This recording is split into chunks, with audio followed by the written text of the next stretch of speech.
Hey there, do you want to help me out with future episodes? Over on PeteBrownSays.com, there's a link called Submit. Every few weeks, there's a new prompt there, and you can submit short stories of your own in response. There's a button right on the page. You click it, and you can record a reply right there using your computer or your phone, and it gets sent right to me. It's all anonymous, and I'd love to hear your stories. Just head to PeteBrownSays.com and click Submit. Hey everybody, today's show is brought to you by Hoopsters, a basketball-themed board game only available at hoopsters.store. I like playing board games because it gives me a chance to connect with my kids or my friends, and for me, the best games are a lot of fun, but they're easy to learn, right? I don't like checking the rules on the inside of the box lid every other move. Great games require some strategy, but also a little bit of luck, and they don't take forever to complete a game. I'm not a fan of those 5-hour Monopoly sessions. So I can tell you firsthand that Hoopsters is all of these things. You can play a quick game in 15 minutes or longer one in 30. It brings all of the thrill of basketball together with the strategy of backgammon. And I just can't tell you enough about how much fun it is. Each set is handcrafted here in Central Ohio, so head to hoopsters.store, and if there aren't any sets available, you can drop in your email address and we'll let you know as soon as we have some more. That's hoopsters.store. Now on to the show. Shall we begin? Welcome at long last, everyone, to Season 2. Apologies for the delay in getting this season out there. Sometimes life's gotta do what life's gotta do. I'm planning another 10 or so episodes this season, coming out about every other week. Bonus and mini episodes are also part of the plan. As always, these stories are written to the very best of my memory, and I hope you'll find in each something to love. Our first episode's about something that you don't do very much in your childhood, but then about middle school, you start to do a little bit more. Your teenage years and college years, you probably peak, and then as you become an adult, you slowly phase this behavior out. It does seem to be a gesture that always has some sort of story attached to it. And in this episode, that's what I'm exploring. So let's get on to our first episode of Season 2, Flippin' the Bird. Once there was a time when I was a hero. Those days are gone, meaning I'm on ahead. Flippin' the Bird. I'm taking an improv class now. I know it's the trendy thing to do, but I'm taking it with my wife, and we're having fun with it, even if we're the oldest ones in the class. One thing that's fascinated me so far about improv is this. It doesn't really lend itself to set-up punchline humor, which is generally my bailiwick.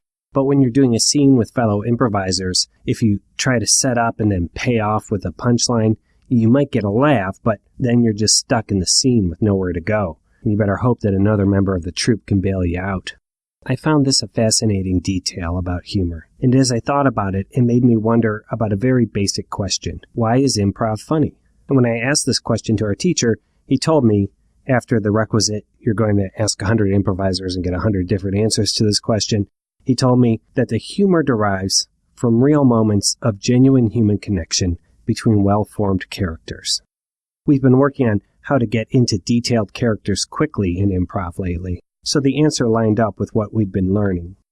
I was listening to a podcast by the improviser Jimmy Curran, and he put it this way: you have to be real before you can be funny.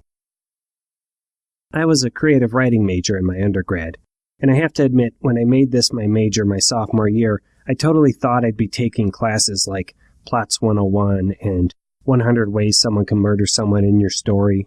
And while there may be classes like that somewhere, at my university I soon learned we studied literary short fiction. And if I was to do my years of study the disservice of boiling it down to one takeaway, it would be to let your stories be derived from character. In other words, instead of worrying about the plot or how it's going to end, channel your imagination and deep contemplation into the creation of complex characters and see where they lead you and what kind of questions their interactions pose. Which is kind of what my improv teacher was talking about. He also talks about supporting each other in a scene, which is another of my struggles. Last week, we were doing an abstract exercise in which the class stood in a circle, and one person initiated an action by making a gesture and saying a 2-syllable word. That's the kind of stuff you do in improv class.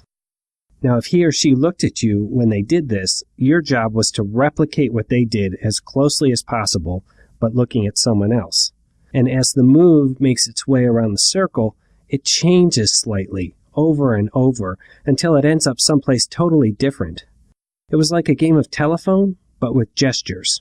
And you're supposed to treat each gesture given to you as a gift. A guy named Josh started us off by saying, "Super!" And while he did this, he lifted his hand up with his index finger pointing at the ceiling.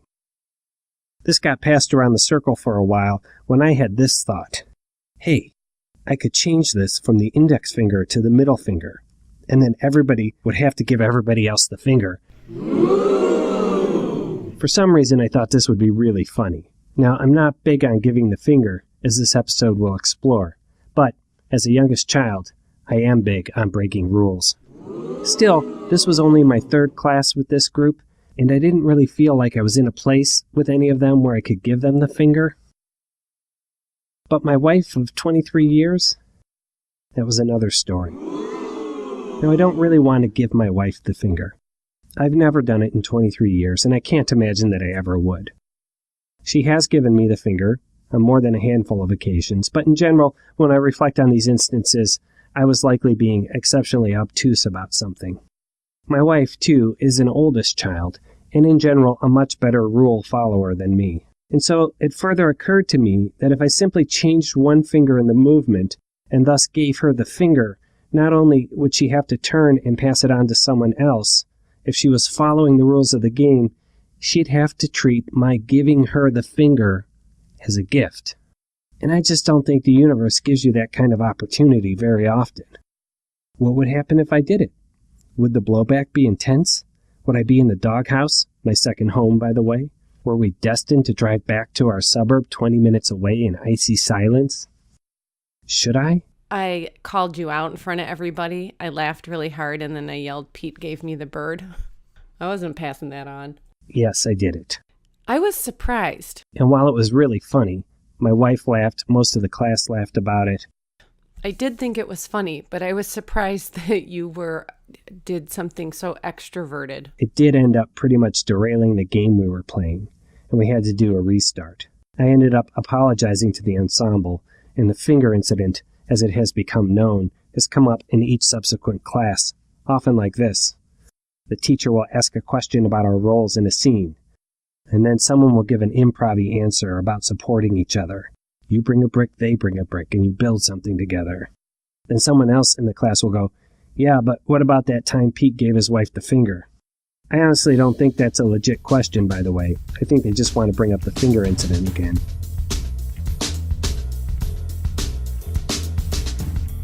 The reason that I don't give the finger to people is that I'm not a great driver.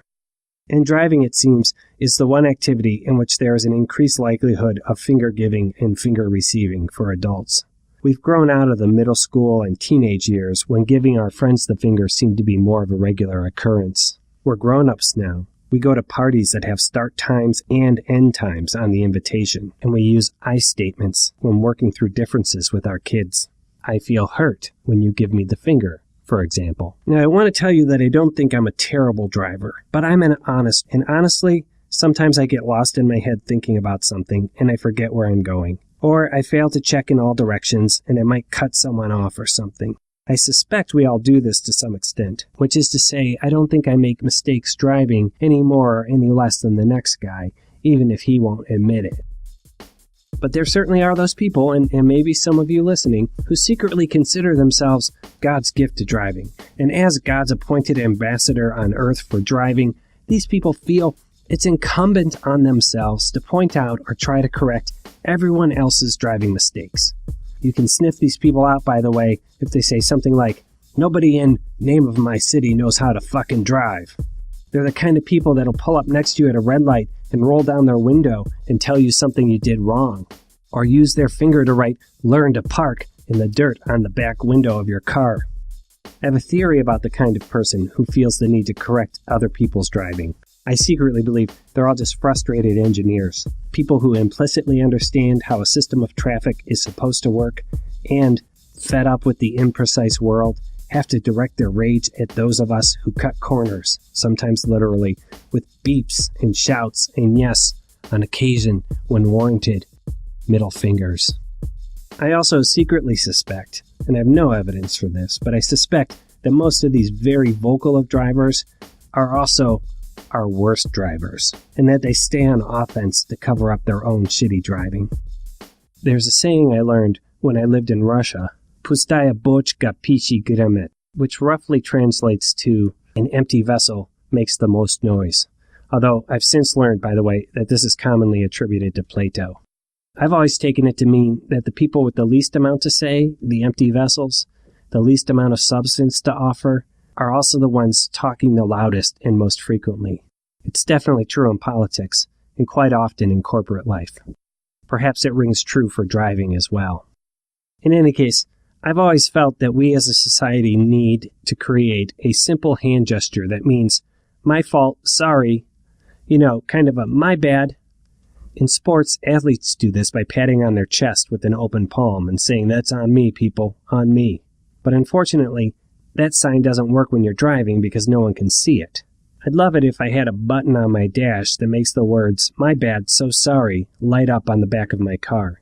I think a lot of middle fingers would go unflipped if an angry, wrong driver saw that I recognized the mistake I made and that I was sorry for it. Then again, my insurance company might track how many times I press the button and then use that information to determine my rate, #conspiracy theory. I mentioned that my wife has given me the finger on a number of occasions.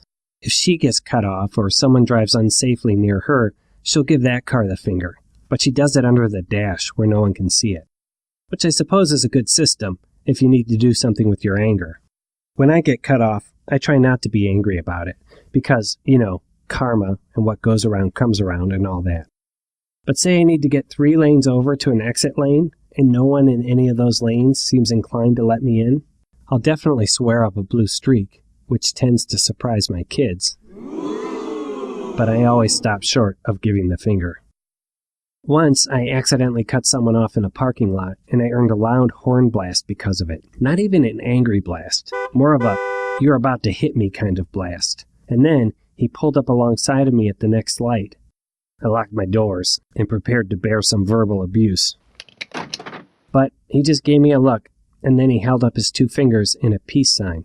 I really like this, because I was clearly wrong, and he was clearly mad, but he was able to make a gesture that somehow acknowledged that something had passed between us. But in the great scheme of things, it wasn't the end of the world, and we could part in peace to do better by our fellow humans. If only that were always the case. Have you ever cut someone off or made a similarly bad driving move and then had them stuck behind you, or worse, pull up alongside you at a light? About 2 years ago, I made a rolling right turn at a 4-way stop and didn't realize that the cargo van with a ladder on top, positioned opposite my turn, had already started on into the intersection. I was already committed when I did realize this, so I punched the gas and pushed on through ahead of him. Not great, right? But not the end of the world, but not great. But man, this guy was hot about it. He was a 20-something ginger, and he was screaming at me, laying on the horn, and holding up a constant middle finger out of his window as we drove on down the road.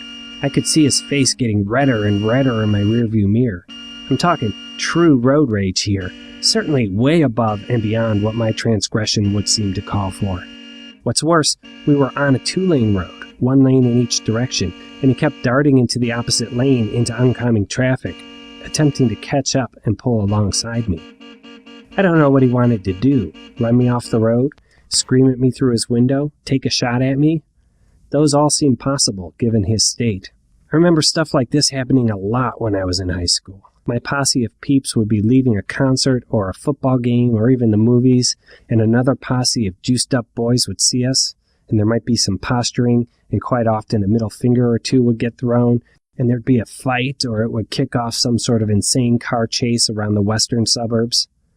One time, when my friend Chumley was driving, 4 dudes in a Ford Escort of all things, came after us because they thought someone in our group had given them the finger. We hadn't, by the way. But have you ever gotten a vibe from a group that they didn't really care about what actually happened because, really, they just wanted to fight? That's the vibe this group gave off, in spades. I remember them pulling alongside us at one point, and a little dude in the back leaning out the window and brandishing a tire iron. But it wasn't a long, skinny tire iron, the kind that you could swing like a bat. It was one of those shaped like a cross, with 2 short rods welded together in the middle. Certainly could do some damage, but it also looked kind of difficult to wield as a weapon. That chase was a long and dangerous one, and went on and off the highway and hit some incredible speeds before the Ford Escort assassins decided to move on to some other dismal goal in their shitty lives. And I was there when my friend Chumley told his dad about it. That certainly wouldn't have been my choice, by the way, telling my dad, but Chumley seemed to get along well with his dad, well enough for this kind of conversation anyway. And Chumley's dad, I remember, just took the cigar out of his mouth and he said, "If that ever happens again, just drive to a police station." Oh, man. That would have made things way easier. And I think of Chumley's dad telling us this often, and in fact, thought of him that very day 2 years ago when the irate Ginger in a contractor's van seemed hell-bent on doing me ill. I drove to the police station, which was not far away, and I pulled in and parked. And Ginger Joe, well, he gave me one last middle finger and kept on rolling by. So, if you happen to be a kid listening to this podcast, first of all, welcome, happy face emoji, thumbs up emoji, raise the roof hands emoji. And second of all, if this ever happens to you, remember to drive to a police station. Now, my crew in high school was a pretty sociable bunch. We never looked for fights. The worst that you could claim of us was that we were more of the smashing pumpkins, TP your house kind of yahoos.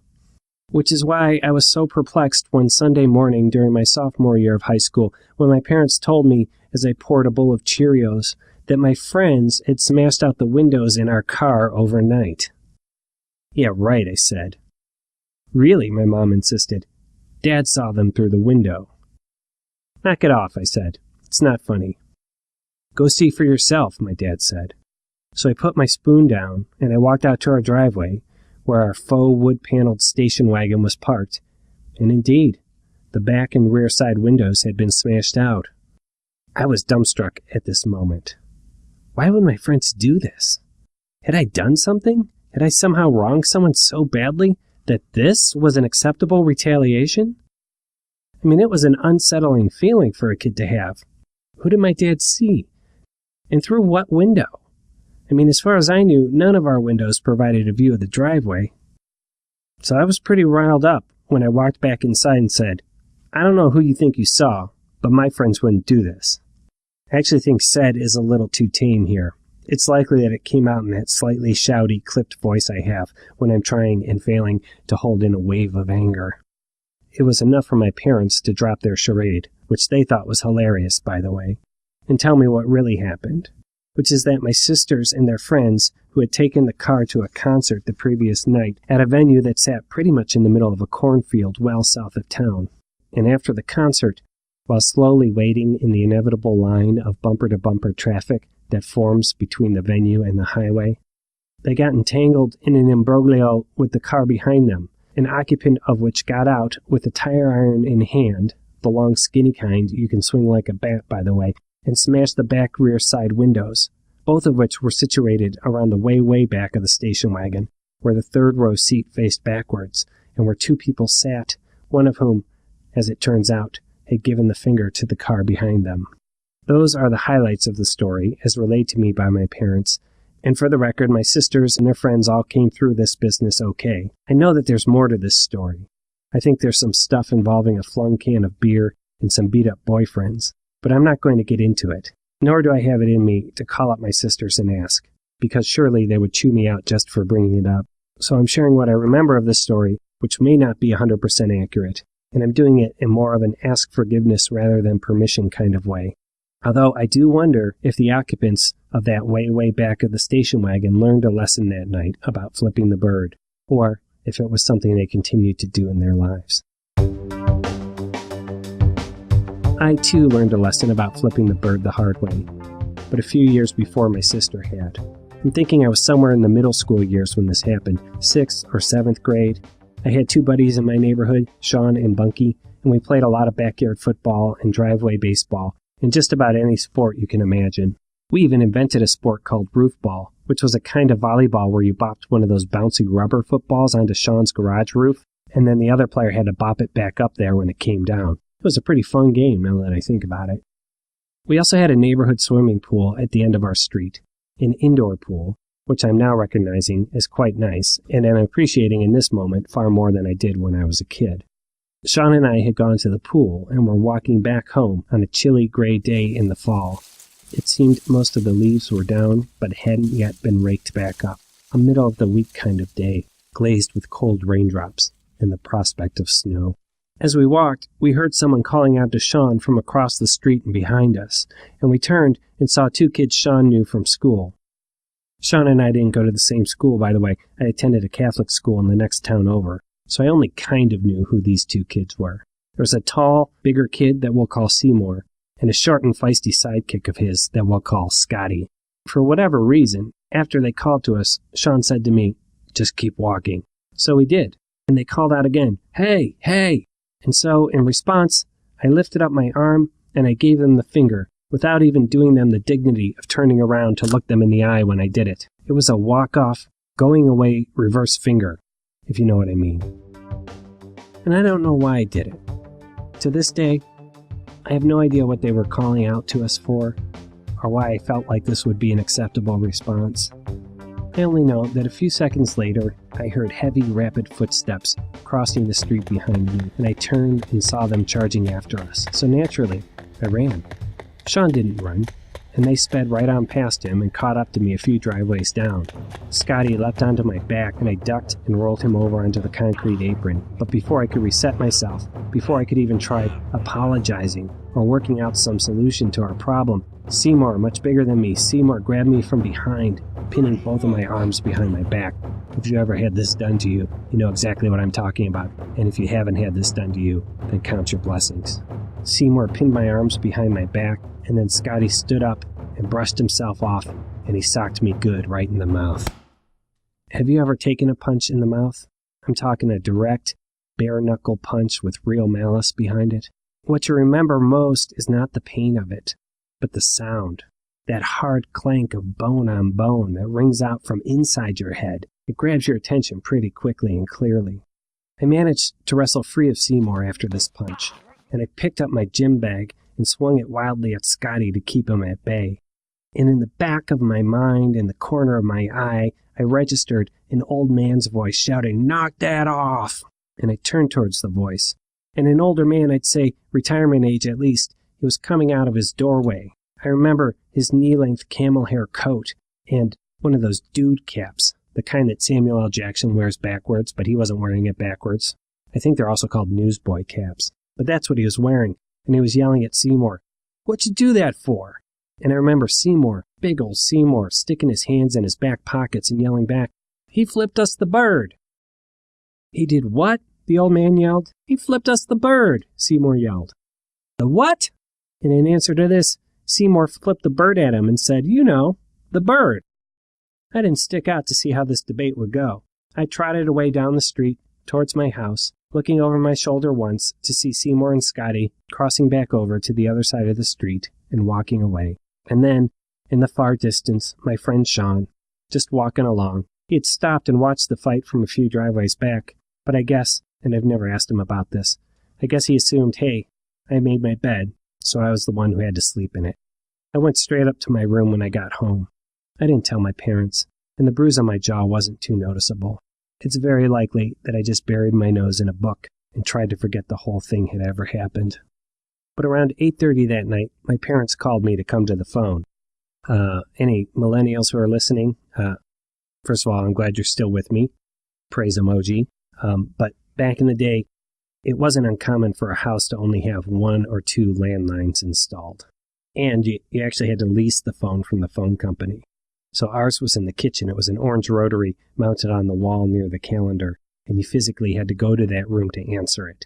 And once you did, you could only walk as far away as the cord attached to the handset would let you go. So I picked up the handset and said, "Hello?" A voice said, "Let's go get them." It was my friend Bunky, who had heard about the incident from Sean, and who was not going to let it pass. "Who?" I asked. "Seymour," he replied. "Scotty. I know where they live. They're not getting away with this." Bunky was Italian, by the way. At the time, he wore an Italian horn around his neck, like Rocky, a movie which he and I watched together, I'm not kidding here, 25 or 30 times. After I hesitated for a moment, he said, "Look, just grab a hammer and meet me at my house." "A hammer?" "Jesus, just come on, Peter," he said. "We gotta make this right." By the way, he's one of my few friends who ever called me Peter. I generally go by Pete with my friends. My sisters call me Peter, maybe that's why. But also, I'm one of the few people left in the world who still calls him Bunky. Now, I want to tell you how this line hit me. We're going to make this right. Because it hit me hard, like a punch to the mouth. And it was a feeling of just total and utter support. It was something my improv teacher might call a moment of genuine human connection. Bunky didn't care that I had set this thing in motion by flipping the bird. That didn't bother him one tiny bit. All he cared about was that his friend got a little throttled by 2 other kids, and that was just not okay by him. "I think we can let it go," I said. I mean, it was kind of my fault to begin with. "Don't," he said. "Come on." "Really? It's okay," I said. And then I added, "Do you want to go rent Rocky?" Millennials, again, you used to have to go to a physical store to rent movies, which were available on big plastic VHS tapes. Netflix wasn't even a thing yet. After a long moment in which I assume he was thinking about this, he finally exhaled and said, "All right." But then he added, "But I wish I'd been there, you know? I just wish I'd been there." "I know it," I told him. "But really, everything's fine." And after that, it's likely we hoofed up the street to Movie Madness and we rented Rocky on VHS. We probably bought some pops at Minotti's and then headed back to one of our homes to watch it. The night of that phone call was probably the peak of my friendship with Bunky. He moved out of the neighborhood shortly after that, after which we remained pretty much okay friends. As I mentioned, he worked hard to phase out the nickname Bunky around that time, and so most people only know him now as Brian.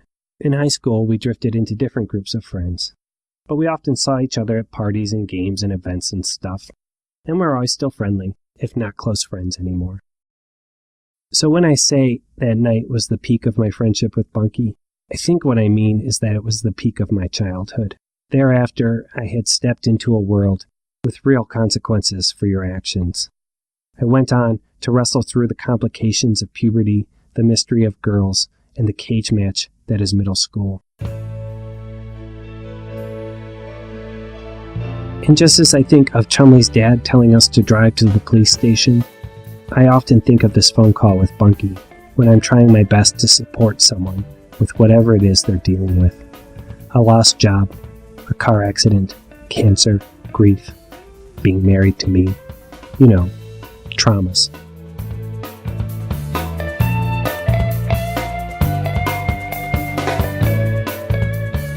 I think of picking up the phone and hearing those words, so devoid of context, yet somehow perfectly on point. "Let's go get 'em. Just come on. Let's go get 'em." And off into the world we go, vigilantes on 10 speeds, roaming the western suburbs of Cleveland with naught but vengeance on our minds.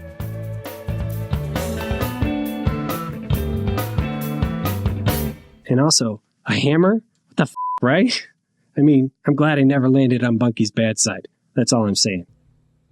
Once there was a time when I was a hero.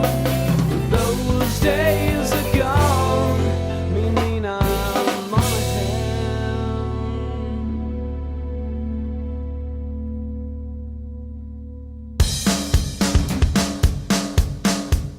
Pete Brown Says is a work of creative nonfiction audio, written and produced by me, Pete Brown, and is the property of Blue Monkey Communications. This show is written to the best of my memory. At times, names, timelines, and events have been changed, though I will try to let you know when that is happening. You can learn more about the basketball-themed board game Hoopsters at hoopsters.store. You can follow the show on Facebook, Twitter, and Instagram, all at Pete Brown Says, and submit a story of your own or sign up for the newsletter at PeteBrownSays.com.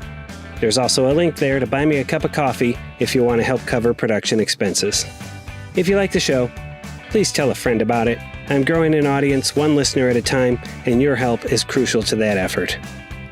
Music and sound effects in this episode have been sourced and licensed from the websites audionautics.com, freesound.org, and podcastmusic.com. The opening music is by Brian Hake, and some interstitials are by Kevin Davison. Their now defunct band Delicious performs the show's theme song, I'm Not Myself. We'll be back with a new episode in just a few weeks. Until then, and as always, good times, everyone. Good times.